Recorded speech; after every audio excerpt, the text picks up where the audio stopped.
Grüezi miteinander, ganz herzlich willkommen und einen wunderschönen guten Tag, meine sehr verehrten Damen und Herren, liebe Freunde aus nah und fern. Ich begrüße Sie zu dieser Sondersendung von Weltwoche Daily, die andere Sicht, unabhängig, kritisch, gut gelaunt aus Davos, und ich habe einen prominenten Gast hier bei mir am Frühstückstisch in Klosters. Wir befinden uns in den letzten Zügen gewissermaßen des Weltwirtschaftsforums in den Bündner Bergen, und gestern ein interessanter Tag mit der Ansprache von US-Präsident Donald Trump. Zuvor hat Javier Milei mit seinem Freiheitsfuror die Leute in Davos, das Publikum, doch einigermaßen erschüttert, verstört, vielleicht fast auch ein bisschen betäubt mit seinen Tiraden und seiner, wie ich finde, sehr interessanten Ansprache, die er gehalten hat. Heute unterhalte ich mich mit einem, ich glaube, man darf das so sagen, mit einem Helden auch etwas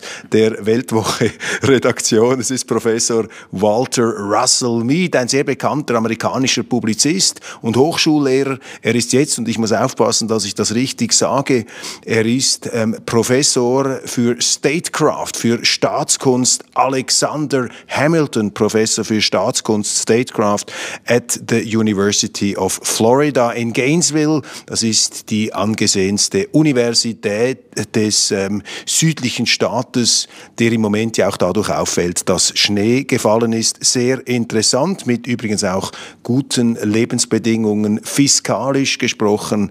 Sehr interessant, viele Schweizer leben ja auch in Florida. Und Professor Mead ist ein interessanter und auch sehr bekannter Publizist, unter anderem tätig für das Wall Street Journal. Dort erscheinen seine regelmäßigen Kolumnen. Ich werde jetzt auf Englisch wechseln. Wir unterhalten uns etwas über das WEF, natürlich über die internationale Lage, Donald Trump, Europa, und vielleicht reicht es dann auch noch ganz kurz die Schweiz anzusprechen. Professor Mead, great to have you here. Let's start with a simple question. What is for you the most interesting thing you have observed here in Davos? I suppose it is it's the relative decline of the sort of climate and in general kind of progressive social forces at Davos, and the eagerness with which so many people on the business side of Davos are moving away from those that 2 or 3 years ago they were hailing as their primary allies. Would you say this is a paradigm change, a tide change or something, change of times? I think something profound has changed in the economy, that after the financial crisis, you saw that many companies were sitting on very large piles of cash. They were doing share buybacks. There didn't seem to be so many ways to invest. And in situations like that, you often have the demand. The corporate sector is very excited about large state-led investment projects because it sort of guarantees profit. And the energy transition is perfect from this point of view. I don't talk about the science of climate change or just the economics of the way the energy transition was set up and how it sort of became such a dominant force at places like Davos, where the government would pass a lot of laws and provide a lot of subsidies so that certain types of investment were guaranteed to be profitable on a very large scale. So they were, in a sense, artificially creating demand. Classical Keynesianism simply does this by deficit spending, but the new sort of mix of central economic planning and Keynesian stimulus is very attractive to companies who don't see other ways of making money. In other words, for companies which are not extremely successful, they have to look for other models. Yesterday was a very interesting day. We had 2 remarkable speeches and, of course, the awaited speech of the new American President, Donald Trump. What was your impression of the speech of your president yesterday in Davos? It was a very characteristic speech of Donald Trump. in some ways, he was actually, Trump does respect successful businessmen, as he does not respect intellectuals and may I say journalists. We are not high on his list of people that he likes. So he was in sort of tone, he was an affect, how he was projecting his personality. He was more genial and coherent than he might be in another forum. This is very different from what you would see of one of Trump's campaign rallies in a football stadium or something like that. In terms of the substance, it was actually quite clear and a very coherent program. It was death to everything the European establishment likes, or for that matter, much of the American establishment, but it was delivered in a relatively calm way, relatively for Donald Trump. So that was interesting. And then it was fascinating that the reaction of the audience at Davos, I would have thought if someone had given the same address at Davos 5 years ago, the Greens would have walked out. Other groups, there would have been a sort of mass exit of delegates and lots of boos and hisses, derisive laughter, all of these things. People sat silently and sort of listened. It was very, very different from what we've seen in the recent past. 2 years ago, probably just a very few people would have betted on the comeback of Donald Trump. Now he made it a historical phenomenon. I think one could say, what is the reason why Donald Trump was elected again? What's the rationality behind it? What is the crucial reason for that? Well, you're talking about individual decisions that 200 million people made, so I don't know that we can say there's one reason. And we should notice that 2016, 2020, 2024 were all pretty close elections, so that not a large percentage of the electorate changed its mind through each of those elections. This is actually very much like what we saw the last time we had a president who had two non-consecutive terms, which is Grover Cleveland, where Cleveland won his first election by a small amount, lost the second election by a small amount, won the third election by a small amount. And I think if Biden had agreed to early in 2023 not to seek a second term, and the Democrats had the opportunity to go through a primary process and found a candidate more inspired than Vice President Harris, I think this election could have turned out differently. So I think we should not overinterpret this is some massive change in public opinion. It's the same narrowly divided, a sort of 48 to 48 country with 4% swinging from side to side. What's your personal feeling about this presidency? Are you optimistic or rather pessimistic? I am curious. I am. It's. You can't reduce a man like Donald Trump to a simple optimistic or pessimistic. He's a much more complicated phenomenon. And in any case, I've felt that since about 2014, 2015, the world has been sliding toward what potentially could be another global conflict on the scale of the conflicts of the 20th century. And against that background, what does it mean to be an optimist? What does it mean to be a pessimist? And I think the structural forces that are pushing the world toward this kind of conflict, the rise of China, the sort of unsatisfied ambition of a Russia in decline, the continued shrinking of Europe's power and place in the world, and then this sort of odd American economic resurgence powered by AI and other forms of technology. That's a very explosive mix. And then you add in countries like Turkey and India, take Brazil in its own way, trying to explore the possibilities of a new era in international relations. This is, in many ways, the global situation bears all the signs of a pre-war era. What will be the most significant change that the Trump presidency will bring? What will be different now than from the last 4 years? What do you expect? Well, for one thing, people will be interested in what the President of the United States says.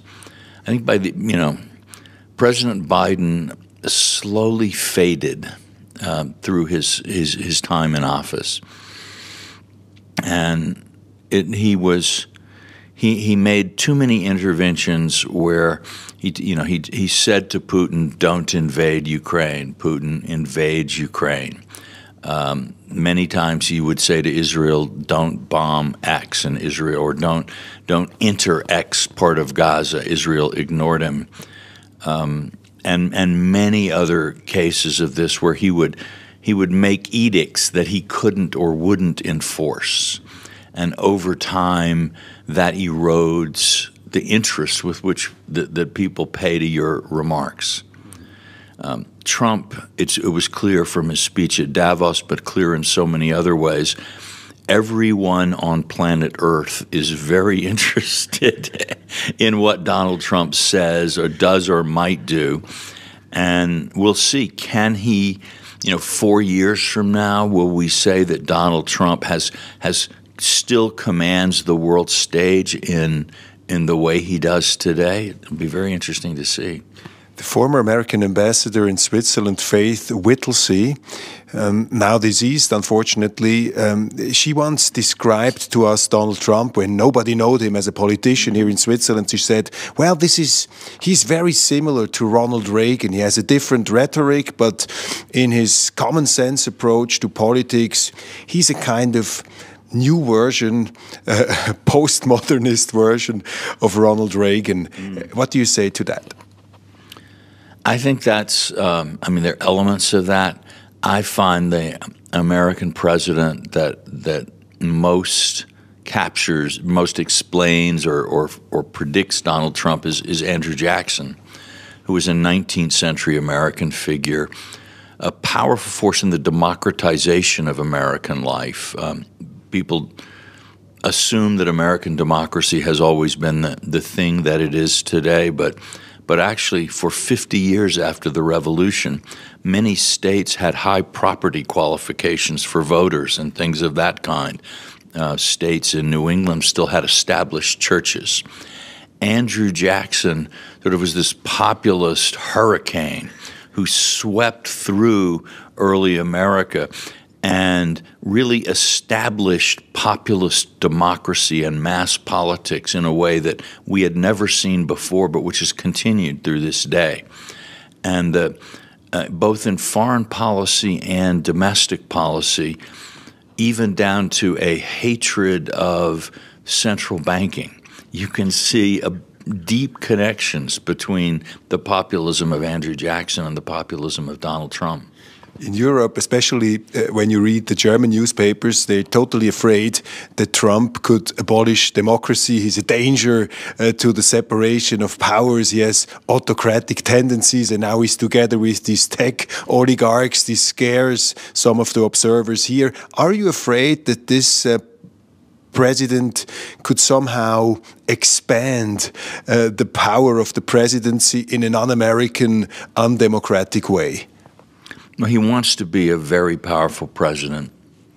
And, you could certainly point to one of his executive orders abolishing birthright citizenship. The problem with that is that there's a provision in the Constitution that says anyone born on the soil of the United States is an American citizen.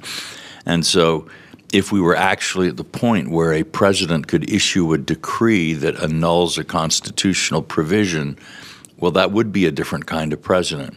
So far, the courts have been very skeptical about this, and who knows, there may be some legal way, technicality which allows it. But it is clear to me that at least at this point in Trump's presidency, this is going to be determined by judges ruling on the law rather than by the will of the man in the White House. And we could see, too, that many of the judges that were appointed by Trump, including on the Supreme Court, voted against Trump in some of the key election lawsuits after the last election. So I think we have to say that so far the independence of the judiciary is there. He's very powerful among the Republican members of Congress, but it'll be interesting. Will his power grow over the next 4 years, or will it diminish as it looks like he reaches the end of his eligibility for the presidency, but also he's 78. Will he be the same force at 82 that he is today? Will he bring this massive deregulation, this unleashing of the market economy, of individualism, of the personal initiative and all this stuff? Will he cut back red tape and do what he's promising? I mean, the United States are also, like Europe, a bit in the grip of bureaucrats, of this woke ideology. Do you think that he will be able to push this really back significantly? Will we have a change, a change there, which is really, you can see it then in the numbers, everything, etc.? I think that's an area. Those are two areas where he probably will make some big changes, and of course already has. And that's partly because, in many cases, both the regulations and the sort of the DEI apparatus weren't established specifically by acts of Congress, but are regulations issued by previous presidents. So what one president enacts, another president can revoke. Mm-hmm. So he does have very large legal power here, and this flood of executive orders that he signed in the first few days were aimed at getting a lot of that done. Now, we have a complex regulatory system in the U.S., not as complex as the Europeans have managed to achieve in Brussels, but we do have a very imposing federal government. There are all kinds of time-honored rulings about how bureaucracies make decisions and how new regulations are proposed and what you must do before you propose them. And it's clear that Trump is going to try to change that. Will he be able to? The new Supreme Court majority is very skeptical of the administrative state, as they call it, and has begun to limit the discretionary power of federal bureaucracies. If Trump combines that with a focused and well-conceived policy of deregulation and bureaucratic change, fairly deep changes could be made in the sort of architecture of the American state. He said during the campaign he will end the war in the Ukraine even before he enters office. Now the timeline has a bit been expanded. We said, 100 days, then 6 months. What do you think will be his strategy towards Russia? He spoke quite eloquently about it in Davos. He said nothing in his inauguration speech about this subject. What is his Russia policy? Will he end the war? Do you have any kind of insight what will happen on this in this battlefield? I would say so far his policy on Russia has been surprisingly tough. And, his approach to both China and Iran has been relatively soft. His approach to Russia has been relatively harsh. I do note that Russian state television broadcast naked pictures of the First Lady of the United States. And that's a deep personal insult from Putin to Trump. Deep personal insult and fully intentional. And so that was Putin's sort of Valentine election present to Donald Trump. Donald Trump would not be the man we all know him to be if he simply accepted this provocation from Russia. And so what Putin intended by that, my guess is that Putin believes he has a strong upper hand in Ukraine. Certainly does not want to project that he is hungry for some kind of agreement. And in fact would hope to turn Trump's desire for peace in Ukraine into something that would get Russia a very, very favorable peace. But he may have overplayed his hand. It's interesting, in his Davos speech, it was one of the most, it was very civil in tone toward Putin, in contrast, as I can say, to the Russian tone to Trump in some ways since the election.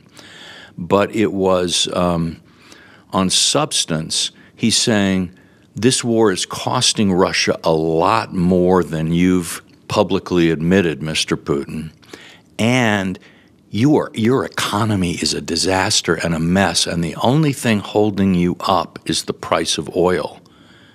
And I have it in my power to reduce the price of oil to a level that it would make it extremely difficult for you to prosecute this war. So that's, I think, we could see that as Trump's counter gambit to Putin's opening move of insult and display of lack of interest in Trump proposals. You're a geopolitical expert. You have published a lot about the relationship between the great powers. If you look at the war in Ukraine, its root causes, what has to be achieved that we have stable peace? What's the pillar of such a peace? Not just a ceasefire, but really, if you want to find the durable solution, what do you think is crucial for that? Well, I think if we let's look at the war in Ukraine in the context of what do we see around Europe. And what we see is, I could imagine future historians calling the period that we're in the wars of the European succession. That is to say, as the European Union becomes less powerful and fails to develop itself as a political power, countries on the periphery, Russia, Turkey, and even the United States, with Trump's talk about Greenland, begin to kind of make attacks on the peripheries of European space, so that if Brussels were strong and if France and Germany were themselves in good shape and working together and had a strategic foreign policy, Ukraine almost certainly would just be naturally moving away from a relatively poor and weak Russia toward a powerful, dynamic Europe. North Africa and the Sahel would be attracted more toward Europe, and sort of Europe's influence would be growing. But what we see is, during this war in Ukraine, when Putin is hard-pressed, he's basically driven France out of Africa, where France has had a position since the early 19th century in some cases. Turkey has not been this powerful in the Middle East, and Europe this negligible in the Middle East, since maybe the late 18th century or something. And again, the United States feels less interest in sort of getting European approval or endorsement for its actions. India feels, is less interested. So fundamentally what we're seeing here is, you might argue, a race to the bottom between Russia and Europe, as two declining powers are dueling out. Putin has a much more focused geopolitical strategy and sensibility. The current generation of European leadership has absolutely no idea what any of this is about. They don't even know the game that they're playing, much less how to play it effectively. So for that reason, Russia, which has an economy that's negligible in terms of Western Europe, has been able to outperform Western Europe at every, on every dimension. The question is, what is the attitude of the United States and China, and to some degree even Turkey, toward this failing European, power strategy? The Russians say the reason for the Ukraine war is the overexpansion of NATO. We have warned for 25 years. The Americans didn't listen, and for us it's totally important that the NATO keeps its hands off Ukraine. Has the NATO expansion gone too far? Is there a point of truth in the argument of the Russian side when they say the Americans got arrogant after their victory in the Cold War? Some hybrid feelings went to their head, and they were not susceptible enough to the interest and also, you could say, the national pride of Russia. Is there a grain of truth in that argument? Well, I think Western policy in the 1990s was poorly thought through. But I mean, if there's a country that has an exaggerated view of its status and power, it's Russia. It's not actually the West. What are the demographics of Russia? Has it been able to diversify from being an oil and gas producing state? Has Russia, what new technological innovations have the Russians developed since the end of the Cold War? What consumer products coming out of Russia are now must-haves all over the world? Nothing. All right? Compare that to the performance of China or India since the Cold War. Russia was once, in as late as 1990, one would say that Russia and China were more or less on an equal plane. What's the comparison between the two of them today? So to speak of unrealistic ambitions and decline is an odd thing for Moscow to choose. Now, that said, and I argued this at the time, at the end of the Cold War, they really needed, the West did not think through its strategy, because what it ended up doing was it expanded NATO part of the way to Russia's border. But when you put no fishing signs up on one side of a lake and you don't put up no fishing signs on the other side of the lake, you are sort of saying fishing permitted on that other side. So I think the realistic options after NATO, after the fall of the Soviet Union, would have been either to expand NATO right up to Russia's frontiers in 1991, when it was really not in a position, so you would give it a fait accompli. And Putin would not have been attacking Ukraine today if NATO had expanded like that, right? So it was the incomplete expansion of NATO in that sense. Or the alternative that I favored at the time, partly because I do understand Russia's historical sensibilities, was that it would have been intelligent to set up a neutral, a third alliance system in Central and Eastern Europe that might include Sweden and Finland and Austria, so that it would not be an alliance of second-class citizens, jointly guaranteed by Russia and NATO, but giving NATO the right to defend this thing against the Russians, because NATO would not actually be invading Central and Eastern Europe.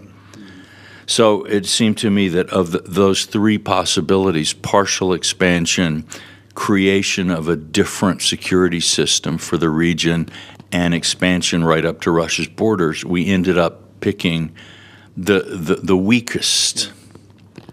But to say that the cause of this was NATO expansion is silly. The cause of it was ill-conceived thinking about security structures in Europe in the 1990s. Yeah.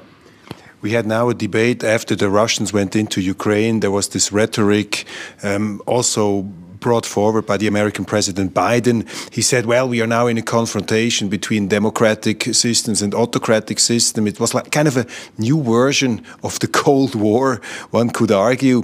What do you think about that? Will this continue? Are we in a new kind of Cold War, or is with Donald Trump, the ultimate deal maker, probably a realist, a guy who knows how to compromise in spite of his sometimes tough rhetoric? Are we entering now a new phase of international relationship, or will we stay in this kind of new version of a Cold War? What has to be expected there?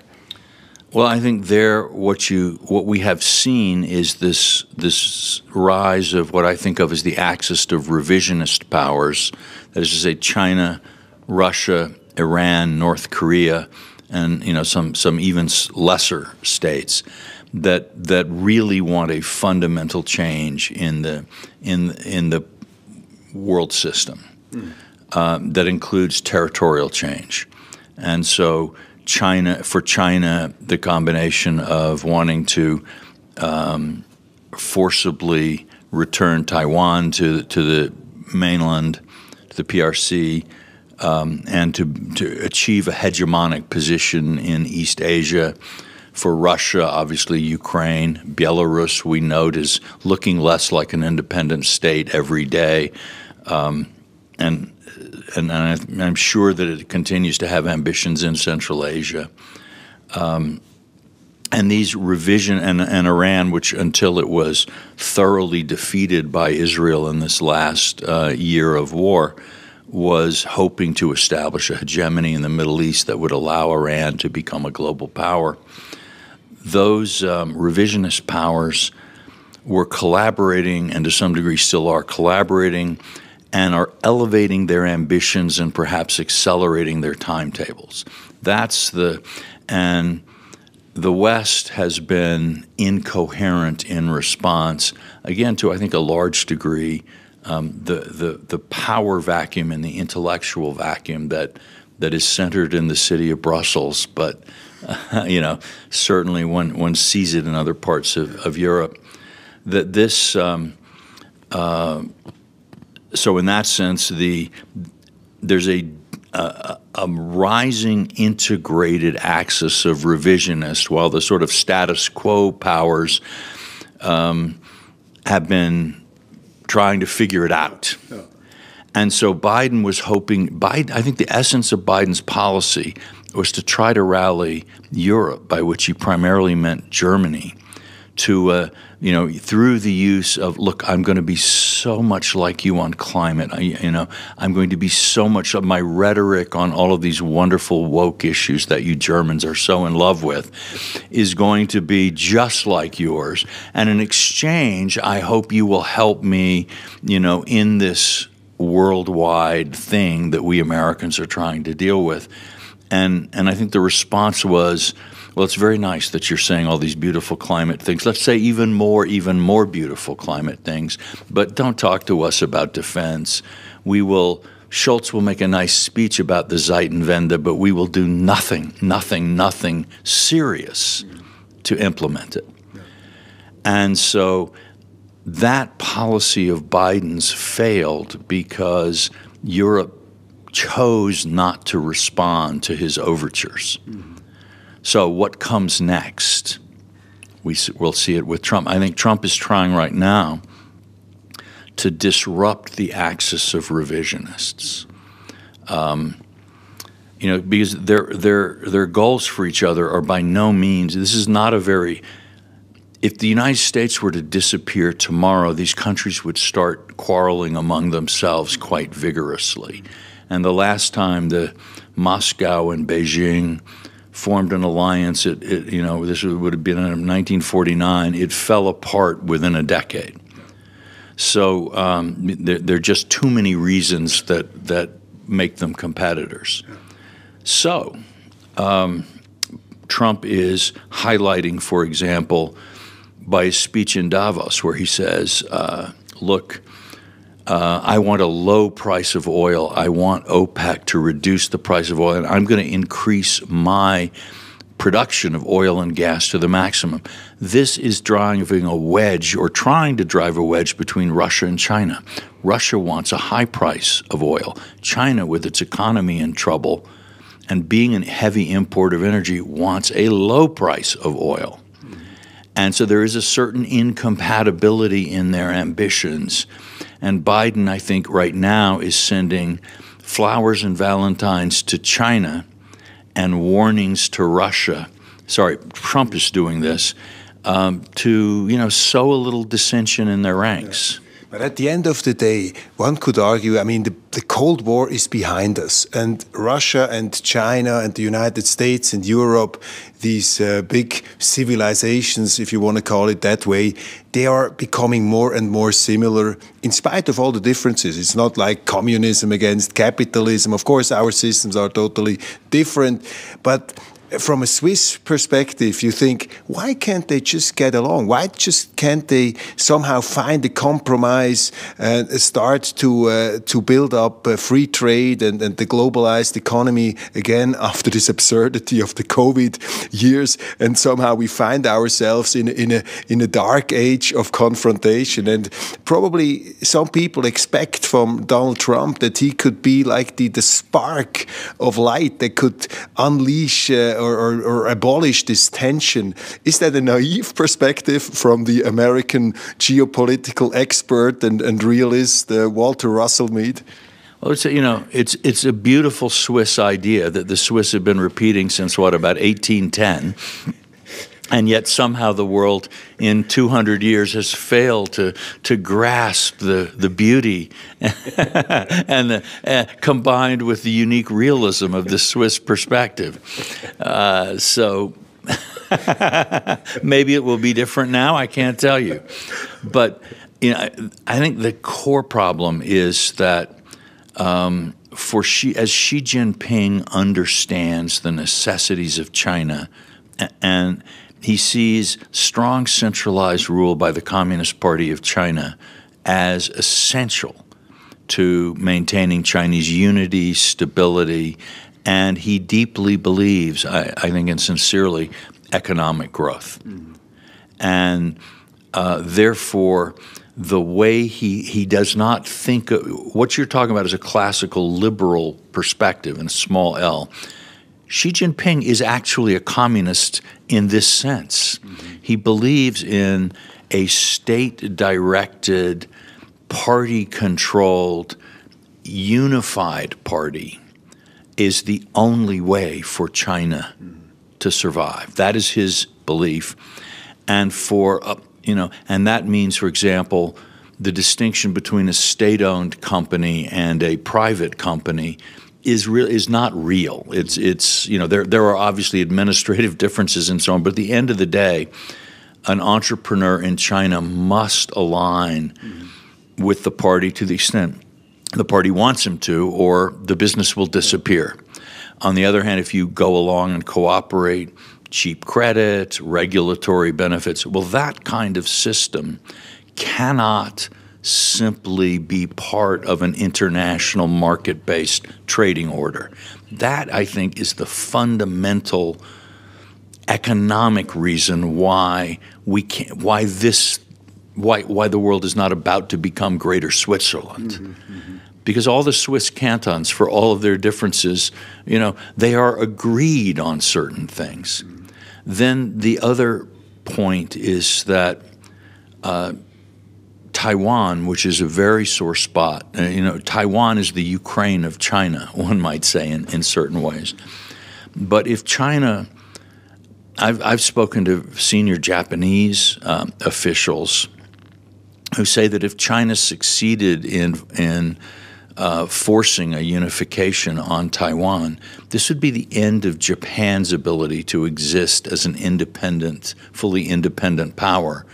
Because at that point, China's control over the seas through which Japan's trade has to pass would be so great that Japan would have no choice but to come to terms with Beijing. And you put the world's third largest, or I forget, with exchange rates, it keeps going back and forth, I think, but I think Japan is the third.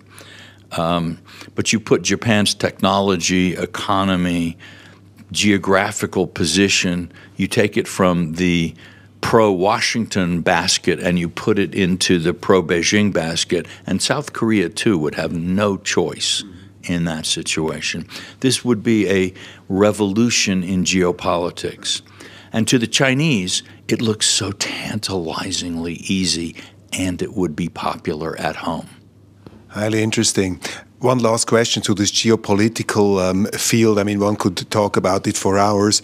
I spent quite some time last year in Russia, in China. I was in Ukraine, I was in Kiev, in Moscow, and also in Shanghai, and talked to many people. And it's interesting, the Russians and the Chinese, I talked to even some Indians, they say, well, you know, the Americans and the Westerners, they are used to rule the world. They think they can make the rules. Sometimes they accept these rules themselves, but they expect us to play by their rules, and this is not fair.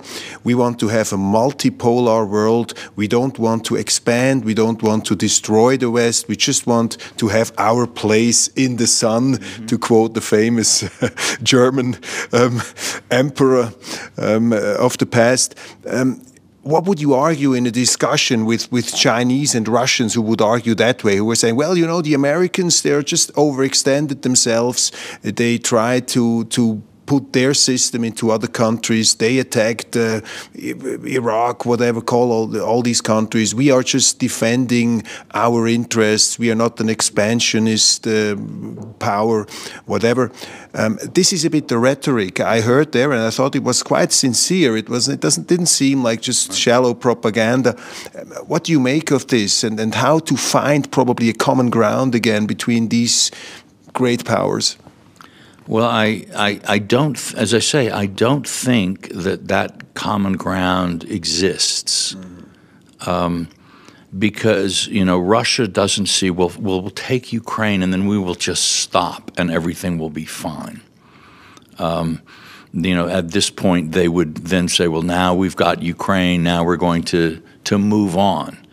Russia doesn't think of its boundaries as a fixed thing.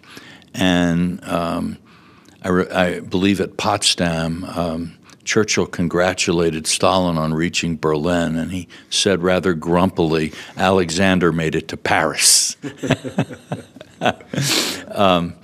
And, you know, I think Russia's idea of what Russia should have in the world is even more unrealistic than the Russian idea of what the Americans have been up to. Since in the 19th century, if some in some duchy in Italy, the ruling house died out, Russia got a vote in what the next ruler there would be, really based on Russia's contribution to the defeat of Napoleon. And Russia would like that today. And that would mean, it really would mean, well, first of all, that Russia isn't economically or militarily strong enough to deserve that. This is the thing. In a world in which the U.S. played by realpolitik games, Russia and China would be considerably less well off than they are. This is what I think Trump understands that Moscow and Beijing do not. If Trump actually marshaled American power to curb the Chinese economy, right, it would actually be a much worse thing for China than the current status quo. If the United States actually systematically took the weakening of Russian state power as our goal, we could do much more to them, right? It's actually, the West has been a kind of sleeping giant in this sense. The Europeans too. Again, if Europe would wake up, you know, and actually start to use its technological, its human capital, its economic capabilities to compete in a non-rules-based international order, things would be quite different, and Russia in particular would have far fewer opportunities to gain influence. So there are many ways in which the post-World War II order was a kind of a transitional state between the old European imperial order and a different kind of world. And you would argue that the West has to defend itself against Russia and China. So you'd say these are basically essentially dangerous powers. They want to destabilize the West ultimately, and there is actually no real ground for compromise. What I would say is that these powers have looked at the kind of weakness and incoherence to some degree in the United States and to a greater degree in Europe, and seen powers who are past their prime and are kind of ready to retire and leave the field to others, right? And so in that situation, it's been natural to make certain demands. And Trump's message is actually not "no, America's willing to accommodate." It's okay, fine, guys. You want to live in this kind of world? You're sick of the liberal international post-1945 world order? Okay, well, so are we, frankly. Interesting times ahead. We spoke about Europe. Let's talk about it. There was some gloomy talk about Europe, a lot of pessimism. Christine Lagarde, the president of the Central Bank of Europe, said Europe is in an existential crisis. As a Swiss, I would always say Europe and the EU are two different things. Let's talk about the EU. I mean, it's really in a sorry state. I mean, what's wrong with the European Union? Is it, as some Swiss say, an intellectual misconception and finally chose? I mean, they can't solve their problems. The competitiveness goes down. The economy goes down. Even Germany, the strong man of Europe, is terribly weak at the moment. What is wrong with the European Union? What is wrong with Europe? Professor Mead. Well, look, I think we have to.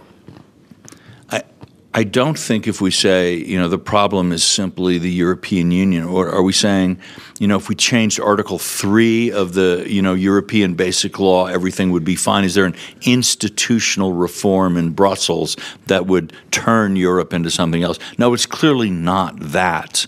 There are problems institutionally with how the EU works, but the core problem is not in the design of the mechanism. The core problem is the political culture of the leading nations in the European Union. The fact that Germany, has almost a psychotic inability to read the signs of the times.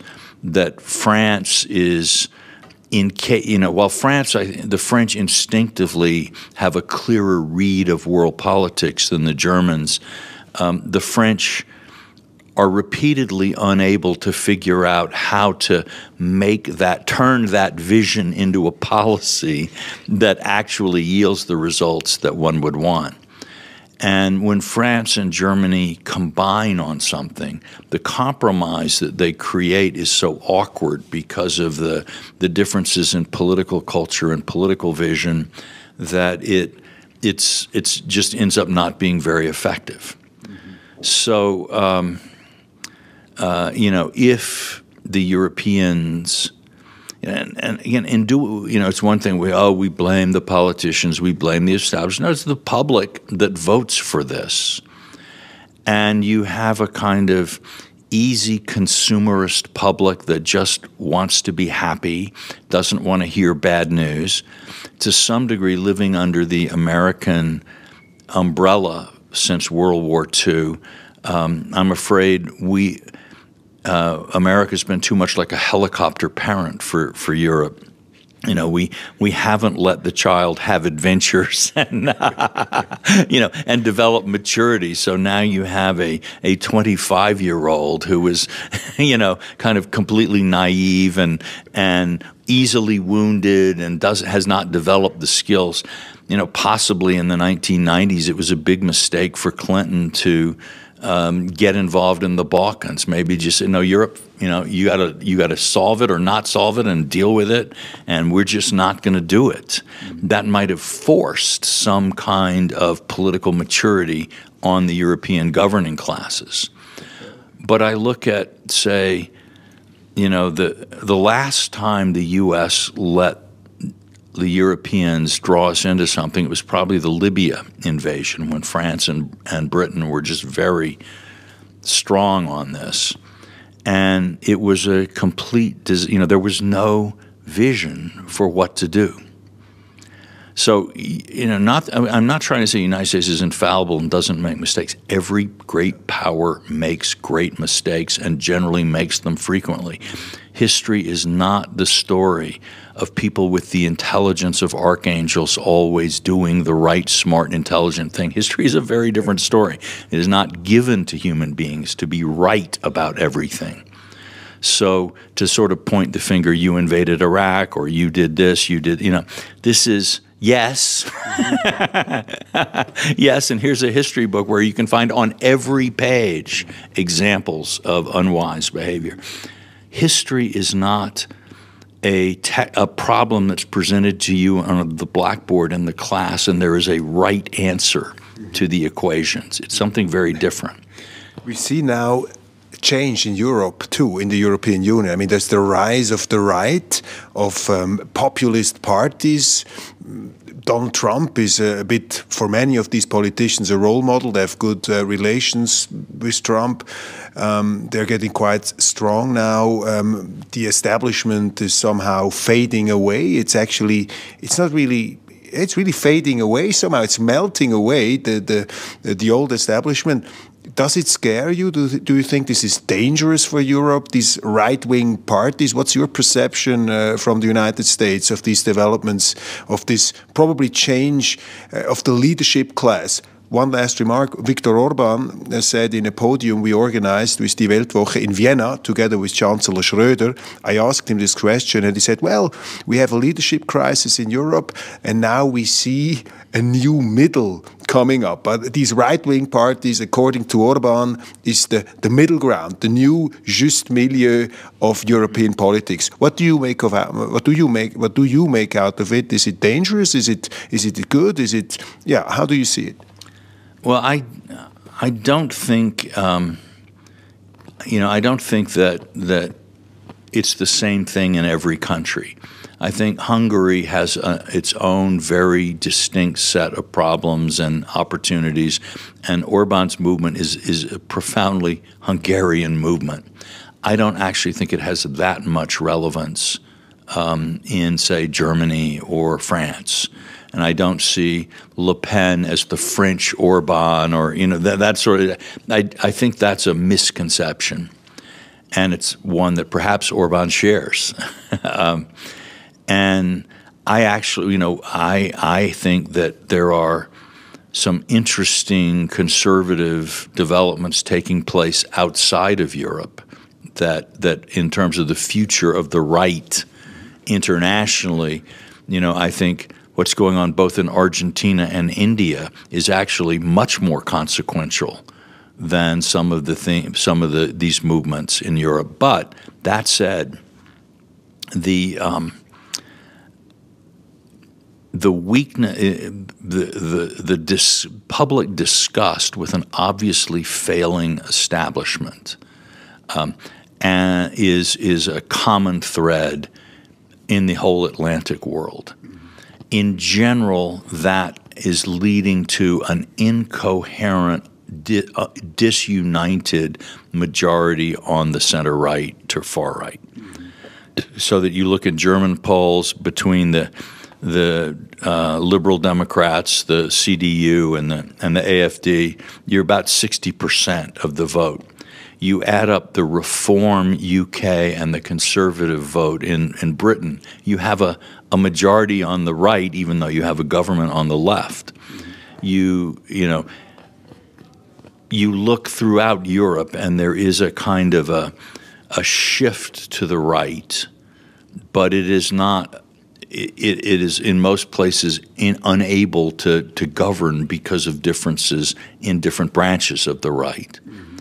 In some ways, I would say Merz is a more interesting political figure because he's someone who is trying to get the center right, move the center right past some of the establishment shibboleths and build something that could conceivably get a dominant position on the German right, which could then give it a dominant position in the country. Mm-hmm.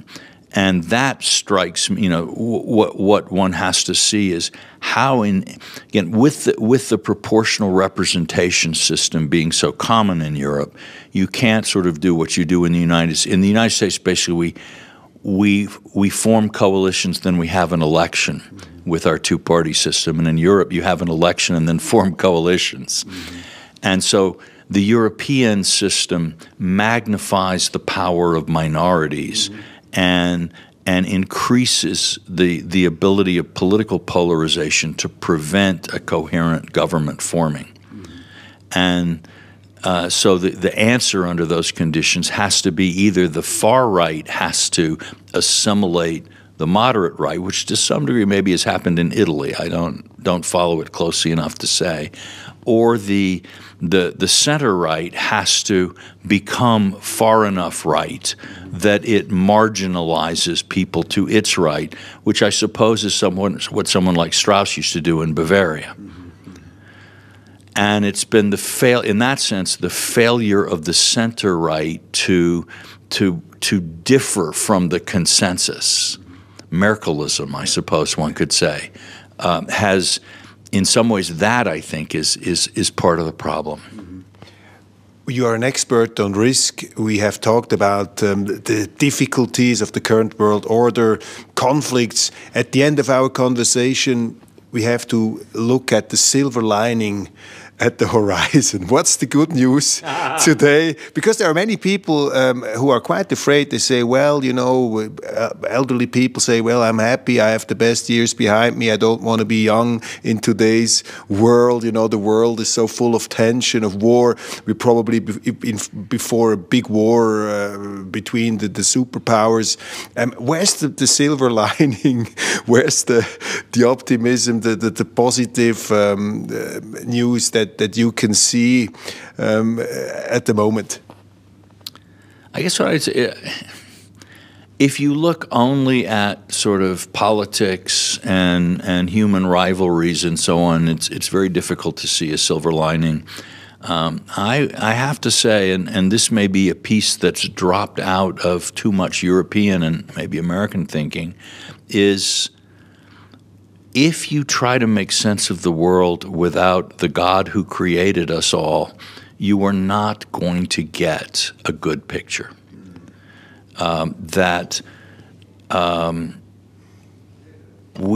Humanity needs God. And the belief that there is a sovereign creator who loves us and wishes us well and is working through the torment and the sorrow and the pain and the sin of a fallen humanity to bring something good forward. That to me is the silver lining of the cloud, that our hope is not confined to what is found in our own nature. And I believe that we need, the old word for gospel is good news, evangelion. We need some good news. And that source, which has sustained humanity through far worse times of suffering than we experience today. And I do think part of the cultural problem for both Europe and much of the U.S. is that we left God behind but failed to find anything better to replace him with. And so we need to either find him again or find something better. I think the first alternative is easier and more likely. Professor Mead, thank you very much for this conversation, and especially your final remarks, so full of wisdom. Wish you a great day and a safe return to the United States, to Florida. Thank you.